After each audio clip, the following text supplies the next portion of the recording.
Hi friends, welcome to Sai Ashna Vidyalaya. இயல் 8 நாடு சமூகம் அரசு நிர்வாகம். இதில் பார்த்தீங்கன்னா பழந்தமிழர் சமூக வாழ்க்கை சீவக சிந்தாமணி வாழிய நிலனே. இதில் முத்தொள்ளாயிரம் இந்திய தேசிய இராணுவத்தில் தமிழர் பங்கு பொருள் இலக்கணம் இந்த டாப்பிக்கெல்லாம் நம்ம பார்க்க போகிறோம். இயல் 8 உரைநடை பழந்தமிழர் சமூக வாழ்க்கை. இதில் பார்க்குறோம் திணைநில தெய்வங்கள். தமிழர் செய்த திணைநில வழிபாடுகள் தெய்வ வழிபாடு, இயற்கை வழிபாடு, நடுகள் வழிபாடு. திணையும் தெய்வமும் குறிஞ்சி, முருகன், முல்லை, திருமால், மருதம், இந்திரன், நெய்தல், வருணன், பாலை, கொற்றவை. வெற்றியை கொண்டாட டேஸ் எனும் பெண் தெய்வத்தை வழங்கும் மரபு இருந்தது. கொற்றவை. வீரத்தை உணர்த்த டேஸ் வழிபாடு செய்யப்பட்டது. நடுகள் வழிபாடு. நல்லமர் கடந்த நானுடை மறவர் பெயரும் பீடும் எழுதி அதர்தொரும் பீலி சூட்டிய பிறங்கு நிலை நடுகள் என்று கூறும் நூல் அகநானூறு. பீலி அப்படின்னா மயில், மயில் தொகை தான் பீலின்னு சொல்லுவோம். பீடு அப்படின்னா புகழ், மறவர் அப்படின்னா வீரர்கள், அமர் அப்படின்னா போர், இதெல்லாம் சொல்கிறோம். அகநானூறு கலித்தொகை பரிபாடல் கூறும் பழந்தமிழர் விழாக்கள் தைத்திங்கள் நோன்பு, தை நீராடல், கார்த்திகை திருநாள், திருவாதிரை விழா, பங்குனி உத்திர விழா, இந்திர விழா, இளவேனில் விழா, வேலன் வெறியாட்டு விழா, அருமீன் சேரும் அகலிரு நடுநாள் மருகு விலக்குறுத்து மாலை தூக்கி என்ற வரிகள் இடம்பெற்றுள்ள நூல் அகநானூறு. வெறியறி சிறப்பின் வெவ்வாய் வேலன் வெறியாட்டு அயர்ந்த காந்தலும் என்ற வரிகள் இடம்பெற்றுள்ள நூல் தொல்காப்பியம் புறத்திணையல். பழக்க வழக்கங்கள். பழந்தமிழர்கள் நேரத்தை கணக்கிட்ட முறை ஞாயிறு, நிலவு, விண்மீன்கள், கோள்கள், மலர்கள் பூக்கும் வேலை ஆகியவை. ஆடை அணிகலன்கள். ஆடவர் அணியும் மேற்சட்டை டேஸ் எனப்பட்டது. கஞ்சுகம். மெல்லிய இழைகளால் நெய்யப்பட்ட ஆடைகள் டேஸ் போன்று விளங்கின. பாம்பின் சட்டையை போலவும் புகையை போலவும் ஆவி போலவும் விளங்கின. அக்காலத்தில் துணி தைப்பவர் டேஸ் என அழைக்கப்பட்டார். துண்ணக்காரர். பெண்கள் அணிந்த அணிகலன்கள் சிலம்பு, மேகலை, குழை, மோதிரம், கடகம். சிறுவர் அணிந்த கழுத்தணி ஐம்படை தாலி. புகை விரிந்தன்ன பொங்கு துகில் உடி ஆவி என்ன அவர்நூர் கலிங்கம் என்ற வரிகள் இடம்பெற்றுள்ள நூல் புறநானூறு. பாடல் 398. பெரும்பானாற்று படையில இதே மாதிரி அடிகள் இடம்பெற்று இருக்கு. இதை பெரும்பானாற்று படை எழுதியவர் கடியலூர் உருத்தரங்கண்ணனார். பொழுதுபோக்கு மற்றும் விளையாட்டுகள். ஏறு தழுவுதல் எந்த நிலத்திற்குரிய விளையாட்டு? முல்லை நிலம். முல்லை நிலத்தின் மற்றொரு சிறந்த வீர விளையாட்டு மற்போரிடல். கிராமப்புறங்களில் டேஸ் சண்டைகள் நடைபெற்றதை சங்க இலக்கியங்கள் பதிவு செய்துள்ளன. கோழிச்சண்டை, ஆட்டுக்கிடாய் சண்டை, யானை சண்டை. சங்ககால பெண்கள் விளையாடிய விளையாட்டுகள் கழங்காடல், அம்மானை, பந்தாடுதல், ஓரையாடுதல். தமிழர் உணவு. அவைப்புமான் அரிசி அமலை வெண்சோறு கவைத்தால் அளவன் கலவையோடு பெருகுவீர் என்ற வரிகள் இடம்பெற்றுள்ள நூல் சிறுபானாற்றுப்படை. 194, 195 பாடல். அந்த வரிகளில் இடம்பெற்றிருக்கு. இது சிறுபானாற்று படை எழுதியவர் நல்லூர் நத்தத்தனார். இதில் அளவன் அப்படின்னு சொல்லக்கூடிய அதனுடைய பொருள் நண்டு. பண்டை தமிழர் திருமண முறை. பழந்தமிழர் வாழ்வு டேஸ் டேஸ் என 2 வகையாக இருந்தது. அகவாழ்வு, புறவாழ்வு. அகவாழ்வை பாடுவது டேஸ் எனப்பட்டது. அன்பின் ஐந்தினை. சிறுவலை விலை என பெருந்தேர் பண்ணி எம் முன்கடை நெறி சென்றிசி நோனே என்ற பாடல் வரிகள் இடம்பெற்றுள்ள நூல் நற்றிணை. 300 பாடல். இல்லறம். இல்லறத்தாரின் தலையாய கடமைகள் விருந்தோமல், சுற்றம் தழுவல், வறியோர் துயர் துடைத்தல். இசையும் இன்பமும் ஈதலும் மூன்றும் அசையுடன் இருந்தோர்க்கு அரும்புணர்வு இன்மென என்ற வரிகள் இடம்பெற்றுள்ள நூல் நற்றிணை. 214 பாடல். பழந்தமிழகத்தில் கல்வி. திருக்குறளில் கல்வியின் சிறப்பை பற்றி கூறும் அதிகாரங்கள் கல்வி, கேள்வி, அறிவுடைமை. பல்கேள்வி துறை போகிய தொல்லானை நல்லாசிரியர் உரல் குறித்தெடுத்த உருகெழி கொடியும் என்ற வரிகள் இடம்பெற்றுள்ள நூல் பட்டினப்பாலை. எழுதியவர் கடியலூர் உருத்தரங்கண்ணனார். உமணர் என்பவர் உப்பு வணிகம் செய்தவர். தமிழர் அறிந்த கலைகள். சங்ககால தமிழர்கள் டேசாலான சிற்பங்களை அமைத்தனர். மண்ணாலும் மரத்தாலும் தந்தத்தாலும். சங்க தமிழரின் டேஸ் மரபு தொன்மையானது. ஓவிய மரபு. மன்னர்க்குரிய கூத்து, வேத்தியல். மற்றவருக்குரிய கூத்து, பொதுவியல். இசை நூல்கள். முதுநாரை, பெருநாரை, முதுகுருகு, பெருங்குருகு. பஞ்சமரபு, பஞ்சபாரிதியம். இசை நுணுக்கம். இயல் 8 கவிதை பேழை. சீவக சிந்தாமணி எழுதியவர் திருத்தக்க தேவர். சீவக சிந்தாமணி காப்பியத்தின் தலைவன் சீவகன். சீவக சிந்தாமணி காப்பியத்தின் மைய கருத்து இன்பங்களை துறந்து துறவு பூண வேண்டும். திருத்தக்க தேவர் டேஸ் நாட்டின் வளத்தை வர்ணிக்கிறார். ஏமாங்கத நாடு. சொல்லும் பொருளும் தெங்கு, தேங்காய், இசை, புகழ், வருக்கை, பழாப்பழம், நெற்றி, உச்சி, மால்வரை, பெரிய மலை, மடுத்து, பாய்ந்து, கொழுநிதி, திரண்ட நிதி, மறுப்பு, கொம்பு, தந்தம், வெறி, மனம், கழனி, வயல், செறி, சிறந்த, இரிய, ஓட, அடிசில், சோறு, மடிவு, சோம்பல், கொடியன்னார், மகளிர், நற்றவம், பெருந்தவம், வட்டம், எல்லை, வெற்றம். வெற்றி. ஐம்பெருங்காப்பியங்கள். சிலப்பதிகாரம், மணிமேகலை, சீவக சிந்தாமணி, குண்டலகேசி, வளையாபதி. இதில் குண்டும் மணியும் புத்த மதத்தை சேர்ந்தவை. குண்டு மணி அப்படின்னா மணிமேகலையும் குண்டலகேசியும். மற்றவை சமண மத நூல்கள். சிலப்பதிகாரம், இது சீவக சிந்தாமணி, வளையாபதி ஆகியவை சமணம் சார்ந்த நூல்கள். சீவக சிந்தாமணி டேஸ் பாவால் இயற்றப்பட்ட முதல் காப்பியமாகும். விருத்தப்பாவாலான முதல் காப்பியம் சீவக சிந்தாமணி. சீவக சிந்தாமணியின் உட்பிரிவு டேஸ் என்று அழைக்கப்படுகிறது. இளம்பகம். சீவக சிந்தாமணியில் 13 இளம்பகங்கள் இருக்கு. சீவக சிந்தாமணியின் வேறு பெயர் மணநூல். ஏமாங்கத நாட்டின் சிறப்பை பற்றி கூறும் இளம்பகம் நாமகள் இளம்பகம். இந்த ஏமாங்கத நாட்டில் நாட்டு வளத்தை சொல்லக்கூடிய இளம்பகம் நாமகள் இளம்பகம்.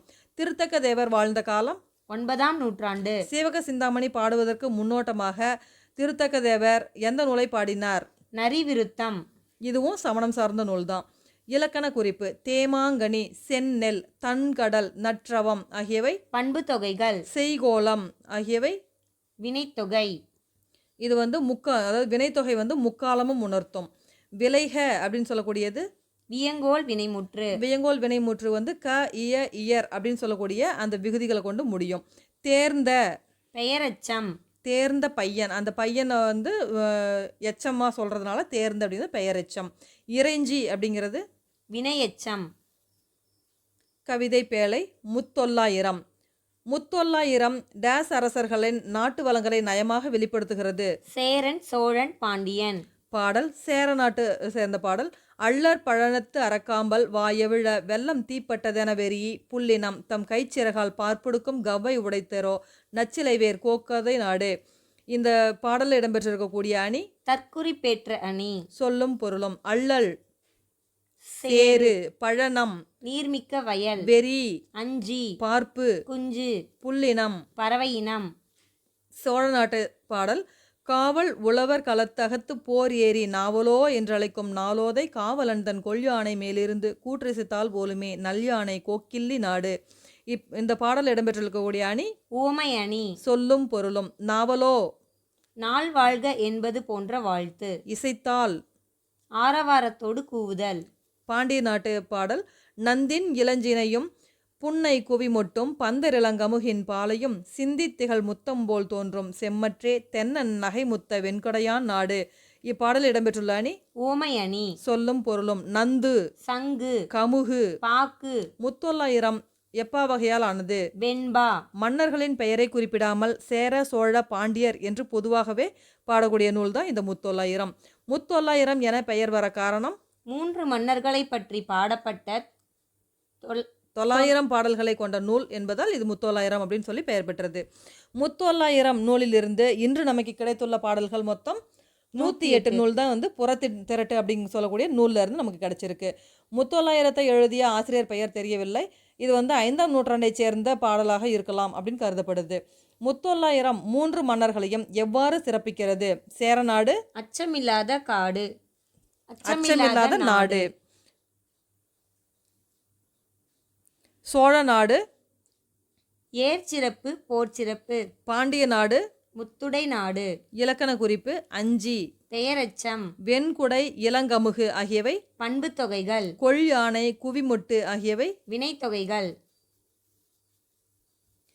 இயல் 8ல் விரிவானம் பார்க்குறோம். இந்திய தேசிய இராணுவத்தில் தமிழர் பங்கு. மா. சு. அண்ணாமலை அவர்கள் இதை எழுதியிருக்காரு. 2ஆம் உலகப் போர் நடந்து கொண்டிருந்த 1942ஆம் ஆண்டு பிப்ரவரி 15ஆம் நாள் ஆங்கிலேய படைகள் மலேயாவில் யாரிடம் சரணடைந்தன? ஜப்பானியரிடம். சரணடைந்த வீரர்களை கொண்டு ஜப்பானியர்கள் டேஸ் என்பவரின் தலைமையில் INA என்ற இந்திய தேசிய இராணுவம் என்ற படையை உருவாக்கினர். மோகன் சிங். அக்காலகட்டத்தில் தமிழகத்திலிருந்து தமிழர் பலர் இந்திய தேசிய இராணுவத்தில் இணைந்தனர். அவர்கள் எந்தெந்த நாடுகளுக்கு பிழைப்பதற்காக சென்றவர்கள்? Malaya, Burma. இந்திய தேசிய இராணுவத்தில் ஏற்படுத்தப்பட்ட பிரிவுகளுள் ஒன்று ஒற்றர் படை. ஒற்றர் படையில் இருந்த வீரர்களை இந்தியாவில் உள்ள ஆங்கிலேய இராணுவத்தை பின்பற்றி ஒற்றறிய எந்த கப்பல் மூலம் கேரளாவிற்கும் குஜராத்திற்கும் அனுப்பினர்? நீர்மூழ்கி கப்பல். தூண்களாக திகழ்ந்தவர்கள். நேதாஜி சுபாஷ் சந்திரபோஸ் இந்திய தேசிய இராணுவத்தின் பொறுப்பை ஏற்க 91 நாட்கள் நீர்மூழ்கி கப்பலில் பயணம் செய்து எங்கிருந்து எங்கு வந்தடைந்தார்? ஜெர்மனியிலிருந்து சிங்கப்பூர். நேதாஜி இந்திய தேசிய இராணுவத்தின் பொறுப்பு ஏற்ற நாள் ஜூலை 9, 1943. அப்போது நடைபெற்ற மாபெரும் கூட்டத்தில் உரையாற்றிய அவர் டேஸ் என போர் முழக்கம் செய்தார். டெல்லி நோக்கி செல்லுங்கள், டெல்லி சலோ என்ற போர் முழக்கத்தை அவர் செய்தார். நேதாஜி தலைமையிலான இந்திய தேசிய இராணுவ படை எந்த அரசை எதிர்த்தது? பிரித்தானிய அரசை. சிலரை தரைவழியில் பர்மா காடுகள் வழியாக இந்தியாவுக்குள்ள அனுப்புனாங்க. இந்தியாவில் இருந்த பிரிட்டானிய இராணுவம் அவங்கள கைது செஞ்சு சென்னை சிறைக்கு அனுப்பிச்சு அப்போ பலருக்கு மரண தண்டனையும் கொடுத்தாங்க. அப்போது தமிழகத்தில் இருந்து பெரும் படையை திரட்டி இந்திய தேசிய இராணுவத்திற்கு வலு சேர்த்த பெருமைக்கு உரியவர் பசும்பொன் முத்துராமலிங்கனார். இந்திய தேசிய இராணுவத்தின் இதயமும் ஆன்மாவும் தமிழர்கள்தான் என்று கூறியவர் இந்திய தேசிய இராணுவ படையின் தலைவர் தில்லான். பெண்கள் படை உருவாக்கம். இந்திய தேசிய இராணுவத்தில் டேஸ் என்ற பெயரில் பெண்கள் படை உருவாக்கப்பட்டுச்சு. ஜான்சி ராணி. இந்திய தேசிய இராணுவத்தின் பெண்கள் படையின் தலைவர் டாக்டர் லட்சுமி. இதில் சிறந்த தலைவர்களாக விளங்கியவங்க ஜானகி, ராஜாமணி. இவங்க 2 பேர் சிறந்த தலைவர்களாக விளங்குனாங்க. நேதாஜி அமைத்த தற்காலிக அரசில் டேஸ் முதலான தமிழர்கள் அமைச்சர்களாக இருந்தனர். கேப்டன் லட்சுமி, சிதம்பரம் லோகநாதன். சிறந்த தலைவர்களை உருவாக்க நேதாஜி எத்தனை இளைஞர்களை டோக்கியோ அனுப்பினார்? 45 இளைஞர்கள். டோக்கியோ சென்ற இளைஞர்களுள் குறிப்பிடத்தக்கவர் கேப்டன் தாசன். பின்பு இவர் சுதந்திர இந்தியாவில் செசல்ஸ் நாட்டு தூதுவராக பணியாற்றினார். 2ஆம் உலகப் போர் காலம். தமிழ் மக்களை வைத்து போராடிய நேதாஜியை கண்டு ஆங்கில பிரதமரான டேஸ் கோபம் கொண்டார். Winston Churchill. மலேயாவில் உள்ள தமிழர்களின் ரத்தம் நேதாஜியின் மூளையில் கட்டியாக உள்ளது என்று கூறியவர் வின்ஸ்டன் சர்ச்சில். அதற்கு நேதாஜி கூறிய பதில், இந்த தமிழினம்தான் ஆங்கிலேயர்களை அழிக்கும். 2ஆம் உலகப் போரில் டேஸில் நடந்த போர் மிகவும் கொடூரமானது. பர்மாவில் 1944 மார்ச் 18ஆம் தேதி இந்திய தேசிய இராணுவம் ஆங்கிலேயரை வென்று இந்தியாவிற்குள் மணிப்பூர் பகுதியில் டேஸ் என்ற இடத்தில் மூவண்ண கொடியை ஏற்றியது. மொய்ராங் இது மணிப்பூர், மொய்ராங் மூவண்ண கொடி. ஆனால் அமெரிக்கர்களும் ஆங்கிலேயர்களும் சேர்ந்து போரிட்டதால் இந்த வெற்றி நீடிக்கல. இந்த போர்ல எத்தனை இந்தியரும் ஜப்பானியரும் வீரமரணம் அடைந்தனர்? 1,00,000. இந்திய தேசிய இராணுவத்தை சேர்ந்த எத்தனை இளைஞர்கள் 1943 1943 5ஆம் ஆண்டுகளில் சென்னை சிறையில் தூக்கிலிடப்பட்டாங்க? 18 இளைஞர்கள். 1944ஆம் ஆண்டு ஐஎன்ஏவை சேர்ந்த ராமு என்பவர் தூக்கிலிடப்பட்ட போது அவருடைய வயது 18 வயது. அப்போது தூக்கிலிடப்பட்ட போது அவர் என்ன சொன்னார் அப்படின்னா, நான் என் உயிரை கொடுப்பதற்கு கொஞ்சமும் கவலைப்படவில்லை, ஏனெனில் நான் கடவுளுக்கு எதிராக ஒன்றும் செய்யவில்லை அப்படின்னு அவர் சொல்லியிருக்காரு. மரண தண்டனை பெற்ற மற்றொருவர் அப்துல் காதர். இவர் தூக்கிலிடும் போது என்ன சொல்லியிருக்காரு அப்படின்னா, வாழ்வின் பொருள் தெரிந்தால்தான் மனிதன் மேல்நிலை அடைவான். நாட்டிற்காக உயிர் நீத்த முழு நிலவினை போன்ற தியாகிகள் முன்பு நாங்கள் மெழுகுவர்த்திகதான். இந்திய தேசிய இராணுவம் தமிழர் பங்கு என்ற நூலுக்காக தமிழக அரசோட பரிசை பெற்றவர் யார்? மாசு அண்ணாமலை. இவர் தலைமையில் எடுக்கப்பட்ட குறும்படங்கள் சர்வதேச அளவில் பரிசு பெற்றிருக்கு. இது ஒரு சிறு குறிப்பாக நம்ம எடுத்துக்கலாம். இயல் 8 இலக்கணம். பொருள் இலக்கணம். பொருள் இலக்கணத்தின் வகைகள்: அகப்பொருள், புறப்பொருள். அகப்பொருள் என்பது தலைவன் தலைவிக்கிடையில் உள்ள அன்பையும் வாழ்க்கை நிகழ்வுகளையும் கூறுவது. புறப்பொருள் என்பது அறம், பொருள், வீடு, வீரம், கல்வி, புகழ், கொடை பற்றி கூறுவது. அகத்திணை அக ஒழுக்கத்தை முதல், கரு, உரி எனும் முப்பொருள்கள் வழி அகப்பொருள் இலக்கணமாக கூறியவர் தொல்காப்பியர். தொல்காப்பியர் காட்டும் அகத்திணைகள் 7: குறிஞ்சி, முல்லை, மருதம், நெய்தல், பாலை, கைக்கிளை, பெருந்திணை அப்படின்னு சொல்லிட்டு 7 அகத்திணைகளாக தொல்காப்பியர் சொல்றாரு. முதற்பொருள் என்பவை நிலமும் பொழுதும். அகப்பாட்டுக்குரிய 3 பொருள்கள் முதன்மையானது உரிபொருள். உரிபொருள் என்பது அந்தந்த திணைக்குரிய ஒழுக்கம். குறிஞ்சி குணைய ஒழுக்கம் புணர்தலும் புணர்தல் நிமித்தமும், அதாவது தலைவனும் தலைவியும் உள்ளத்தால் இணையிறது. முல்லை இருத்தலும் இருத்தல் நிமித்தமும், தலைவனுடைய வருகைக்காக தலைவி காத்திருக்கிறது தான் முல்லை நிலத்தோட இருத்தலும் இருத்தல் நிமித்தமும்.